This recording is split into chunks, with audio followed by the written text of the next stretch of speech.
एक बार चीन के एक हिस्से में एक बहुत बड़ा मठ था जहां लगभग 500 भिक्षु रहते थे। वो सभी अपने गुरु के मार्गदर्शन में खुद को जानने का अभ्यास कर रहे थे। एक दिन एक लड़का उस मठ में शिष्य बनने के लिए आया। उसने मास्टर से कहा, मास्टर, मैं खुद को जानना चाहता हूं। मैं सच की तलाश कर रहा हूं। मैं पता लगाना चाहता हूं कि सच क्या है। मास्टर ने उसकी ओर देखा और कहा कि अगर तुम सच जानना चाहते हो तो तुम्हें अपना पूरा जीवन दांव पर लगाना होगा। सच को जानने में तुम्हारा पूरा जीवन लग सकता है और फिर भी इस बात की कोई गारंटी नहीं है कि इस जीवन काल में तुम्हें सच का पता लगेगा या नहीं। क्या तुम इसके लिए तैयार हो? शिष्य ने कहा, मास्टर, मैं यहां पीछे मुड़ने के लिए नहीं आया हूं। मैं इसके लिए तैयार हूं। गुरु ने कहा, अगर ऐसा है तो एक काम करो। इस मठ में 500 भिक्षु हैं। तुम उनके लिए चावल कूटने का काम करो। बस सुबह से शाम तक चावल को कूटते रहो। जब तुम थक जाओ तो सोने चले जाओ और फिर अगली सुबह उठकर चावल कूटना शुरू कर दो। इसके अलावा कुछ और मत करना। किसी और चीज के बारे में मत सोचना। बस इस रास्ते पर चलते रहना और दोबारा मेरे पास मत आना। जरूरत पड़ने पर मैं खुद तुम्हारे पास आऊंगा। उस लड़के ने गुरु के आदेश का पालन करते हुए चावल कूटना शुरू कर दिया। उस मठ में 500 शिष्य थे। उन सभी को समय समय पर भोजन की आवश्यकता पड़ती थी, इसलिए वो सुबह बहुत जल्दी उठ जाता था और देर रात तक चावल कूटता रहता था। जब वो थक जाता तो उसी कमरे में सो जाता जहां वो चावल कूटता था। वो किसी से बात नहीं करता था और ना ही कोई उसके पास बात करने आता था। कुछ महीनों तक चावल कूटते हुए उसके मन में पुराने विचार आते रहे, लेकिन जब उन विचारों को कोई नया विषय नहीं मिला तो वो अपने आप ही मिट गए। धीरे धीरे उसके मन में विचार कम होने लगे। कुछ सालों के बाद तो वो अपना नाम तक भूल गया। वो हमेशा चुप रहता और विचारहीन अवस्था में बस चावल कूटता रहता। उसने ना तो कभी ध्यान किया था और ना ही कभी कोई शास्त्र पढ़ा था। मठ के बाकी शिष्य उसे मूर्ख समझते थे। ऐसा करते हुए 12 साल बीत गए। 12 साल बाद एक दिन मास्टर ने घोषणा की कि अब मेरा आखिरी समय आ रहा है और मुझे अपना उत्तराधिकारी चुनना है जो मेरे बाद इस मठ का मुखिया होगा। इसलिए मेरा कोई भी शिष्य जिसे लगता है कि उसे आत्म साक्षात्कार हो गया है और उसने खुद को जान लिया है, वो रात को मेरे दरवाजे के पास आकर इस दीवार पर कुछ पंक्तियां लिखे जिसमें उसकी जिंदगी का सारा अनुभव समाया हो। कई शिष्यों ने ऐसा करने के बारे में सोचा।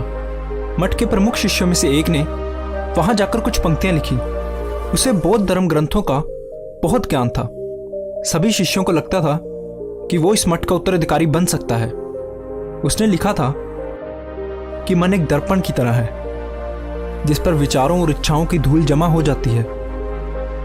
इस धूल को हटाने के लिए ही ध्यान है। जिसकी धूल हट जाती है और मन का दर्पण साफ हो जाता है, वो मोक्ष को प्राप्त कर लेता है। अगली सुबह जब मास्टर उठे और उन्होंने इन पंक्तियों को देखा तो उन्हें बहुत गुस्सा आया और उन्होंने कहा कि किस बेवकूफ ने यह सब कचरा मेरी दीवार पर लिखा है। वो शिष्य जिसने ये लिखा था वो चुप रहा। हालांकि उसने जो पंक्तियां लिखी थी वो ज्ञान से भरी थी, लेकिन ये सब किताबी ज्ञान था। वो शिष्य बहुत चालाक था। उसने पंक्तियां लिखी लेकिन नीचे अपने हस्ताक्षर नहीं किए, क्योंकि वो स्वयं इसके बारे में निश्चित नहीं था कि ये सही है या नहीं। क्योंकि उसे आत्म साक्षात्कार नहीं हुआ था, गुरु ने इन पंक्तियों को पूरी तरह से खारिज कर दिया। ये देखकर सभी हैरान रह गए। ये घटना पूरे मठ में चर्चा का विषय बन गई। इस विषय पर बात करते हुए 2 शिष्य उस शिष्य के पास से गुजरे जो 12 साल पहले यहां आया था और दिन रात बस चावल कूटता रहता था। दोनों की चर्चा सुनकर वो धीरे से हंस पड़ा। दोनों शिष्यों ने उससे पूछा कि तुम क्यों हंस रहे हो? उन दोनों की नजर में ये चावल कूटने वाला बहुत ही तुच्छ भिक्षु था। किसी ने भी उसे ना तो कभी ध्यान करते देखा था और ना ही कभी कोई शास्त्र पढ़ते। हर कोई उसे मूर्ख समझता था जो बस चावल कूटना ही जानता था। उस मठ में बहुत बड़े बड़े विद्वान थे लेकिन उस चावल कूटने वाले को किसी से कोई मतलब नहीं था, इसलिए वो दोनों शिष्य उसे मुस्कुराता हुआ देखकर चकित रह गए। उन्होंने फिर उससे पूछा कि तुम क्यों हंसे?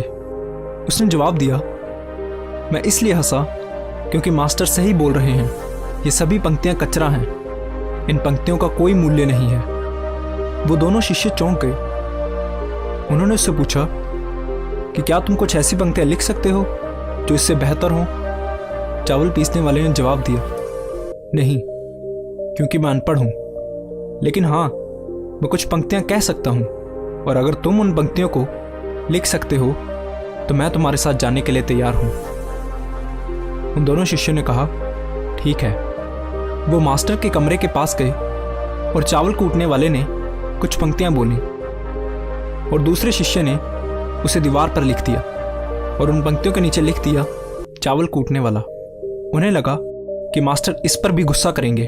जो पंक्तियां उसने लिखने के लिए कहा था वो बहुत अद्भुत थी, और वो पंक्तियां थी, मन तो बस एक भ्रम है, ना तो मन है और ना ही मन का कोई दर्पण है, और जब मन ही नहीं है तो धूल कहाँ ठहरेगी। जो ये जानता है वो सच को जान गया है। जब गुरु ने इन पंक्तियों को देखा तो वो आधी रात को उठे और उस चावल कूटने वाले के पास गए। वो सो रहा था।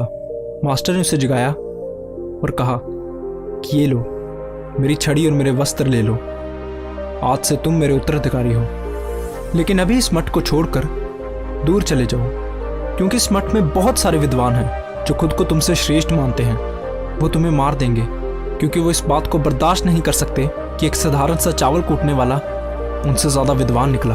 तुम्हें वो सारा ज्ञान हो गया है जो मुझे है, और तुम्हें ये केवल चावल कूटते कूटते हुआ है। और मुझे पता है कि तुम जहाँ भी जाओगे लोग तुम्हारे पास आने लगेंगे, क्योंकि जब कोई फूल खिलता है तो उसकी महक हर तरफ फैलने लगती है।